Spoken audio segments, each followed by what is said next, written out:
నమస్తే welcome to Leo news.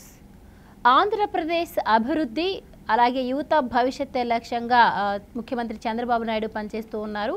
ఇక గతంలో ఆయన ముఖ్యమంత్రిగా ఉన్నప్పుడు కూడా మనం చూసాం ఆంధ్రప్రదేశ్కి ఎన్ని పెట్టుబడులు తీసుకొచ్చారు అని. ఇక ఇప్పుడు ముఖ్యమంత్రిగా ప్రమాణ స్వీకారం చేసి 55 రోజులు గడుస్తున్నాయో లేదో ఈ లోపలనే ఆయన బీపీసీఎల్ ప్రాజెక్టును కూడా ఆంధ్రప్రదేశ్కి తీసుకురావడం జరిగింది.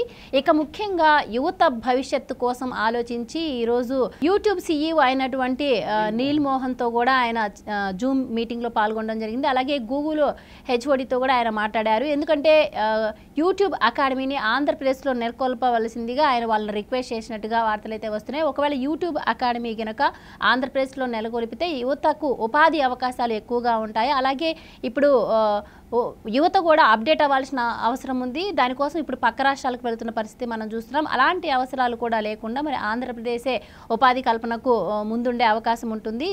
ఈ నేపథ్యంలోనే ఆయన చర్చలు జరిపినట్టుగా వార్తలు అయితే వస్తున్నాయి. మరి దీనికి సంబంధించి మరిన్ని వివరాలు తెలుసుకుందాం. మనతో పాటు ఉన్నారు senior political analyst KVV Prasad గారు. నమస్కారం సార్. నమస్తే సార్. చంద్రబాబు నాయుడు గారు అభివృద్ధి లక్ష్యంగా ముందుకెళ్తున్నారు.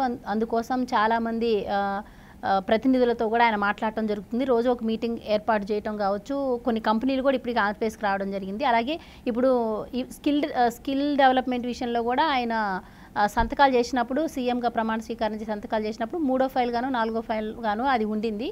ఇక అందులో భాగంగా యువతకి ఉపాధి అవకాశాలే లక్ష్యంగా కూడా యూట్యూబ్ అకాడమీ ఏదైతే ఉందో దాన్ని ఆంధ్రప్రదేశ్లో నెలకొల్పాలని చెప్పి యూట్యూబ్ సీఈఓతో కూడా ఆయన అంటున్నారు. ఒకవేళ యూట్యూబ్ సీఈఓ కనుక పెట్టేందుకు ఇంట్రెస్ట్గా ఉంటే అమరావతిలో పెట్టడానికి ఆయన ఇంట్రెస్ట్ చూపిస్తున్నారు అంటున్నారు. సో అదే కనుక ఆంధ్రప్రదేశ్లో నెలకొల్పితే యువతకు ఎలాంటి ఉపాధి అవకాశాలు ఉండే అవకాశం ఉంటుందంటారు? సో డెఫినెట్గా అమ్మ బాబు గారు అదే ఆన్లైన్లో ఏదైతే ఉందో దాంట్లో YouTube global CEO mister Neal Mohan, తర్వాత Google APAC head mister Sanjay Gupta తోటి ఆన్లైన్లో డిస్కస్ చేయడం జరిగింది. ఆ యొక్క యూట్యూబ్ అకాడమీ కోసం ఆంధ్రప్రదేశ్లో కొలాబరేషన్ విత్ లోకల్ పార్ట్నర్స్ కోసం. సో దాంట్లో వాళ్ళ ముఖ్య ఉద్దేశం ఏంటంటే artificial intelligence content development, skill development and certification of programs furthermore. So దీనివల్ల ఏంటంటే టెక్నికల్ సపోర్టు, మీడియా ఇనిషియేటివ్, క్యాపిటల్లో మొత్తం అంతా కూడా ఉపయోగం ఉంటుందమ్మా. సో దీనివల్ల ఏమవుతుందంటే డెఫినెట్గా మనకి ఎవరైతే యూత్ ఉన్నారో వాళ్ళకి ఒక క్వాలిటివ్ ఇన్ఫర్మేషన్ కానీ ఒక హైలీ స్కిల్డ్ ఏదైతే వాళ్ళ లైన్లో వాళ్ళు ఎవరైతే వెళ్ళాలనుకుంటున్నారో అది ఆర్టిఫిషియల్ ఇంటెలిజెన్స్ అవనండి మిగతా ఏదవుతుందో వాళ్ళు ఎంచుకున్న మార్గంలో ఒక పరిపూర్ణంగా వాళ్ళకు ఒక టెక్నికల్లీ ఒక సౌండ్ కెరియర్ నేర్చుకోవడానికి ఇది గణనీయంగా ఉపయోగపడుతుంది. సో అది మాత్రమే కాకుండా డెఫినెట్గా మీరు చెప్పినట్టుగా ఒక యూట్యూబ్ నిజంగానే అక్కడ అకాడమీ కానీ పెట్టదలుచుకుంటే పెడితే సో తద్వారా కొన్ని వేల మందికి ఉద్యోగ అవకాశాలు కూడా వస్తాయి. సో నిజంగానే ఇది మంచి ఇనిషియేటివ్. సో ఇప్పుడు చూస్తే కూడా గత ఆల్మోస్ట్ అంతే ఒక లెస్ ఆర్ మోర్ ఈ 50 రోజుల పరిపాలనలో సో వచ్చిన కాడి నుంచి చూడండి బాబు గారు ఎంతసేపు కూడా ఈ గాడి తప్పిన రాష్ట్రాన్ని ఏ విధంగా మనల్ని గాడిలో పెట్టాలి, ఏ విధంగా దీన్ని మనం మళ్ళీ పునర్వైభవం తీసుకురావాలని చెప్పి కృషి చేస్తూ ఉన్నారు. ఆ దిశగానే చూస్తే కూడా ప్రతి క్షణం కూడా ఇప్పుడు ఆయన ఢిల్లీ వెళ్ళింది కూడా పర్పస్ఫుల్ టూర్స్గానే ఉన్నాయి. సో గ్రాంట్స్ కానీ లేకపోతే ఇన్వెస్ట్మెంట్స్ కానీ లేకపోతే మనకు కావాల్సిన రాష్ట్రానికి కావాల్సిన ఆర్థిక సహాయం కానీ లేకపోతే మనకు కావాల్సిన పర్మిషన్స్ కానీ మనకు కావాల్సిన కేంద్ర సంస్థలు కానీ అలాగే కొన్ని ప్రైవేట్ సంస్థలు కానీ కొన్ని పర్మిషన్స్ కానీ సో ఈ విధంగా ప్రతీది కూడా ప్రతీది కూడా చూస్తే మీరు ఎక్కడ కూడా ఆయన కోసమో లేకపోతే ఆయన కుటుంబం కోసమో ఆయన స్వలాభం కోసం కాకుండా only so in the interest of public. So ప్రతి మాట ప్రతి చర్య ఆయన చేసే ప్రతి కృషి కూడా మొత్తం టోటల్గా కూడా రాష్ట్రానికి సంబంధించి రాష్ట్ర ప్రజలకు సంబంధించి రాష్ట్ర ప్రజల భవిష్యత్తుకు సంబంధించే ఉంటుంది. సో అదేవిధంగా ఈ రోజున ఏదైతే ఆయన ఈ గూగుల్ వీళ్ళతోటి యూట్యూబ్ వీళ్ళ హెడ్స్తో మాట్లాడడం జరిగిందో అది కూడా చాలా పర్పస్ఫుల్. డెఫినెట్గా వాళ్ళు కూడా అనుకూలంగానే స్పందించినట్టున్నారు. సో డెఫినెట్గా మీరు చెప్పినట్టుగానే యూట్యూబ్ అకాడమీ కానీ అక్కడ పెడితే సో డెఫినెట్గానే మనకి ఇటు స్కిల్ డెవలప్మెంట్ ప్రోగ్రామ్స్ కానీ లేకపోతే ఈ యొక్క ఆర్టిఫిషియల్ ఇంటెలిజెన్స్ కంటెంట్కి సంబంధించిన కానీ మిగతా ఎక్సెట్రా దానికి రిలేటెడ్ ఏదైతే ఉంటాయో అవన్నిటికి కూడా చాలా ఉపయోగంగా ఉంటుంది. సో మనకి ఏంటంటే మీరు చూసుంటారు మన ఏపీలో మెయిన్గా ఏంటంటే కొంచెం స్కిల్ డెవలప్మెంట్లో కొంచెం మనం ల్యాగింగ్ అంటే వెనకబడి ఉన్నాం. సో వివిధ రంగాల్లో మనకి ఆ ప్రావీణ్యత తక్కువగా ఉంది. సో దీనివల్ల ఏమవుతుందంటే ఇప్పుడు స్కూల్ దశ నుంచో లేకపోతే మామూలుగా కాలేజీ దశ నుంచో లేకపోతే ఇవన్నీ ఇప్పటి నుంచే కూడా అనుసంధానం చేస్తే ఒకసారి ఎవరైతే వ్యక్తి తనకు ఏదైతే కోర్సు తను జాయిన్ అవుతున్నాడో బయటకు వచ్చేటప్పటికి ఒక మన రేమండ్స్ యాడ్ వస్తూ ఉంటుంది కదా, కంప్లీట్ మ్యాన్ అని, పరిపూర్ణమైన వ్యక్తిత్వంతో బయటికి రావడానికి ఛాన్స్ ఉంది. అంటే తను ఏదైతే ఏ రంగంలో వెళ్ళబోతున్నాడో దానికి తగ్గట్టుగా ఇటు స్కిల్ డెవలప్మెంట్ పరంగా కూడా ఒక ఫిల్ అయ్యి సో బయటకు వచ్చేటప్పటికే తను ఈవెన్ ఒక స్టార్టప్ పెట్టుకోవడానికి కానీ, సొంతంగా స్టార్టప్ పెట్టుకోవడానికి కానీ, లేకపోతే ఏదైనా ఎక్కడైనా ఒక మంచి ఒక మల్టీనేషనల్ కంపెనీలో కానీ అవకాశాలు మెండుగా ఉంటాయి. సో డెఫినెట్గా సెలెక్ట్ అవ్వడానికి ఛాన్స్ ఉంటుంది. సో ఆ దిశగానే లోకేష్ బాబు గారు కూడా మొత్తం కరికులాన్ని కూడా రీవ్యాంప్ చేయాలని, ఎడ్యుకేషన్ సిస్టాన్ని కూడా మార్చాలని ఆయన కూడా ఆ దిశగానే ఆయన ప్రయత్నాలు చేస్తున్నారు. ఆ దిశగానే చర్చలు, సమావేశాలు చేస్తూ ఉన్నాడు ఆయన. సో ఇది నిజంగానే ఆహ్వానించదగినది విషయం. సో డెఫినెట్గా ఏది మనం చదువుతున్నామో, ఏది చేయదలుచుకున్నామో అది పర్పస్గా ఉండాలి. ఏదో ఒకప్పుడు చరిత్ర ఉంటుంది కదా, ఆ రాజుగారు ఇలా చేశాడు, ఈ రాజుగారు ఇలా చేశాడని ఆ కాలం పోయింది ఇంకా. సో చరిత్ర కావాలంటే మనం ఏదో తెలుసుకోవచ్చు, ఆ రోజుల్లో ఏం జరిగింది, ఈ రోజుల్లో ఏం జరిగిందని. బట్ ఇప్పుడున్న ఈ ఆధునిక ప్రపంచంలో, ఇప్పుడున్న ఈ కాంపిటేటివ్ వరల్డ్లో ఒక వ్యక్తి మార్కెట్లో నిలబడాలన్నా, ఒక మార్కెట్లో తన కాళ్ళ మీద నిలబడాలన్నా ఇటువంటి స్కిల్స్ చాలా ఇంపార్టెంట్. కాబట్టి సో డెఫినెట్గానే ఇది ఒక గొప్ప శుభ పరిమాణం. సో దీని ద్వారా ఎటువంటి డౌట్ లేదు, డెఫినెట్గా ఇది చాలా మేలు చేకూరుతుంది. సో నిజంగా బాబు గారి యొక్క ఆ విజన్ చూడండి, ఆ 74-75 ఏళ్ల వయసులో కూడా ఈయన ఒక యంగ్స్టార్ ఏ విధంగా ఆలోచిస్తాడో, ఆపర్చునిటీస్ ఎక్కడెక్కడ ఉన్నాయని ఎలా నెతుక్కుంటాడో, సో ఆయన ఇంకా ఆ విధంగా భావితరాలకి ఈ ఆలోచన సరళికి చూస్తే నాకు నిజంగా ఒకసారి ఆశ్చర్యం వేస్తుంది. ఏంటి ఈయన ఇంత అప్డేట్గా ఉన్నాడు అని చెప్పి అనిపిస్తూ ఉంటుంది నాకు. సో నిజంగా అది గ్రేట్ విషయం. సో మనలాంటి వాళ్ళకు కూడా తెలియని విషయాలు ఆయన చాలా, నిన్న మీరు కలెక్టర్ మీటింగ్లో కూడా కూర్చుంటే ఆయన అసలు ఎటువంటి పేపర్ పెన్ను లేకుండా టక్క అసలు ఎన్ని వివిధ అంశాల్లో, వివిధ రంగాల్లో ఇటు చర్చ జరుగుతూ ఉంది.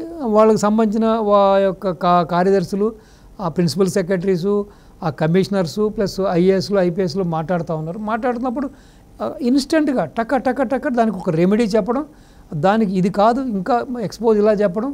సో నిన్న కూడా ఎవరో ఒక మాట అడిగితే, don't think about the piece of meal, complete పెద్ద మీల్ గురించి ఆలోచించు, ఒక చిన్న పీస్ ఆఫ్ మీల్ గురించి ఆలోచించొద్దు అని చెప్పడం జరిగితే నాకు ఆశ్చర్యం వేసింది. అంటే అసలు ఆ నాలెడ్జ్ ఏంటి నాకు అనిపిస్తూ ఉంటుంది. నిజంగా ఆంధ్రులు ఇంత దురదృష్టవంతులా అని చెప్పి. ఇప్పుడు రాజశేఖర రెడ్డి టైంలో ఒక 10 ఏళ్ళ అధికారానికి ఆయనకి ఇవ్వకుండా కట్టబెట్టకుండా, తర్వాత మొన్న 5 ఏళ్ళు జగన్మోహన్ రెడ్డికి ఇచ్చి 15 ఏళ్ళ సంవత్సరాల ఒక వాల్యుబుల్ టయాన్ని ఇంత పెద్ద వాకింగ్ ఎన్సైక్లోపీడియా, ఇంత పెద్ద ఒక ఫోర్ సైట్ ఉన్న వ్యక్తి, ఇంత పెద్ద టార్చ్ బేరర్ని, ఒక మార్గదర్శిని మన వాళ్ళు వాడుకోలేకపోయారే. అసలు అటువంటి వ్యక్తిని ఆన్ అండ్ ఆఫ్ పక్కన పెట్టి ఎంత తప్పు చేశారని చెప్పినప్పుడు నిజంగా ఎక్కడో తెలియని బాధ. అరే ఇంత మూర్ఖత్వంగా ఎలా ప్రవర్తిస్తారు, ప్రపంచమంతా ఏళ్తున్నారు మనవాళ్ళు, ప్రపంచమంతా చూస్తే మన బ్రెయినీసే, ప్రపంచమంతా చూస్తే మన మీదే జరుగుతుంది. ప్రపంచమంతా కూడా పెద్ద పెద్ద సంస్థల్లో అందరూ మనవాళ్లే. సో ఇన్ని అద్భుతాలు చేసే ఆంధ్రుడు తన వరకు వచ్చేటప్పటికి, తన రాష్ట్రం వచ్చేటప్పటికి ఎందుకు ఇంత మూర్ఖత్వంగా ఇటువంటి దుర్మార్గులకి, దుష్టులకి, ఇటువంటి ఒక విజన్ లేని కేవలం వాళ్ళ సొంత అజెండా కోసం, సొంత ఆస్తుల కోసం అధికారంలోకి వచ్చి వాళ్ళకి అధికారం కట్టబెట్టి ఎందుకు ఇన్ని ఇబ్బందులు పడుతున్నారని చెప్పి నిజంగానే కించెత్తు బాధేస్తుంది. ఒక్కోసారి కోపం కూడా వస్తుంది వాళ్ళ మీద చూసినప్పుడు. అయితే జగన్మోహన్ రెడ్డి హయాంలో మనం చూసాం, డిఎస్సి ప్రకటిస్తామని చెప్పి ఇవ్వలేదు. అలాగే వచ్చిన కంపెనీస్ కూడా పక్క రాష్ట్రాలకు వెళ్ళిపోయిన పరిస్థితి. ఇప్పుడు చంద్రబాబు గారు వచ్చారో లేదో 55 రోజుల్లోనే ఈ కంపెనీలన్నీ కూడా తీసుకొస్తూ ఉన్నారు. అలాగే ఉద్యోగ అవకాశాలు కూడా వీటి వల్ల భారీగా ఉండే ఛాన్స్ ఉంటుంది అంటున్నారు. సో మీరేం చెప్తారు? సో డెఫినెట్గా అమ్మ, ఇప్పుడు జగన్మోహన్ రెడ్డి గారు ఏదైతే విధ్వంసం చేశాడో అది సాధారణ విధ్వంసం కాదు. అది ఇప్పుడు మనకి మీరు వైనాడులో చూశారు కదా, వైనాడులో చూస్తే చాలా బ్యూటిఫుల్ ప్లేసు, టూరిస్ట్ ప్లేసు. అక్కడ యాలకులు కానీ, లవంగాలు కానీ బ్రహ్మాండంగా సుగంధద్రవ్యాలు అన్నీ పండిస్తారు. అద్భుతమైన ప్లేస్ అది. అటువంటిది ఏ విధంగా అయిపోయిందో చూశారు కదా. ఈవెన్ అది కూడా తొందరలోనే ప్రకృతి మళ్ళీ హీల్ చేసుకుని, అది ప్రకృతి చేసిన విధ్వంసం కాబట్టి మళ్ళీ ప్రకృతే తొందరగా చేస్తుంది. ఇప్పుడు వైజాగ్లో మనకి ఉద్దుద్దు తుఫాన్ వచ్చింది, దానిలో ఏ విధంగా బాబు గారు రిస్టోర్ చేశాడు కదా. సో కానీ ఏదైతే ఈ జగన్మోహన్ రెడ్డి 5 ఏళ్ల పరిపాలనలో చేసింది అది మాటల్లో చెప్పాలని నష్టం.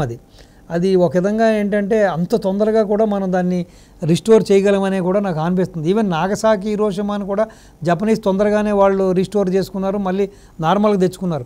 సో వీటన్నిటిని మించిన ఒక టఫెస్ట్ టాస్క్ ఏదంటే ఆంధ్రప్రదేశ్ యొక్క మళ్ళీ పునర్వైభవం, ఆంధ్రప్రదేశ్ అనే ఏదైతే గాడి తప్పిన ఈ ట్రైన్ని మళ్ళీ ఆ రోడ్డు వేసి దాని మీద పట్టాలు వేసి ఆ పట్టాల మీద ఈ బోగీలు తీసుకొచ్చి కూర్చోబెట్టి మళ్ళీ దీన్ని ప్రయాణం చేయడం అనేది ఒక చాలా టఫెస్ట్ అయినదంట.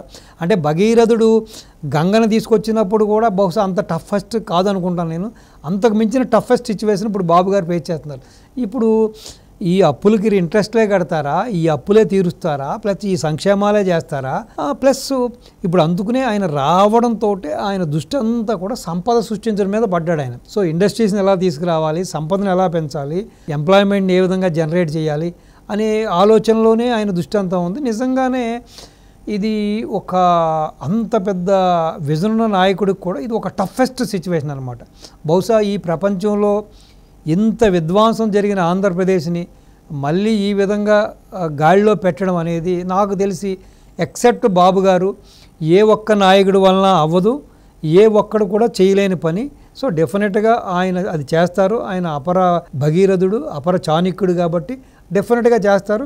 బట్ ఆయనకి ఆ వయసు కూడా ఉంది కాబట్టి నిజంగానే ఆయనకి ఇది ఒక పెద్ద ఛాలెంజ్ అమ్మ.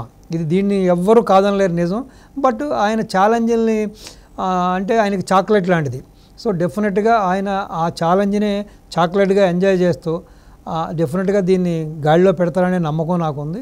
సో డెఫినెట్గా ఇప్పటికైనా ప్రజలు నిజాలు తెలుసుకుని ఈ ఆన్ అండ్ ఆఫ్ కాకుండా ఒక కంటిన్యూస్గా ఇటువంటి విజన్ ఉన్న వ్యక్తికి, ఇటువంటి భావజాలం ఉన్న వ్యక్తికి అధికారం ఇస్తే ఆంధ్ర సింగపూర్ ఏం కర్మమ్మ, స్విట్జర్లాండ్ ఏం కర్మ, అసలు ఒక రేంజ్లో ఉంటుంది ఆంధ్రప్రదేశ్.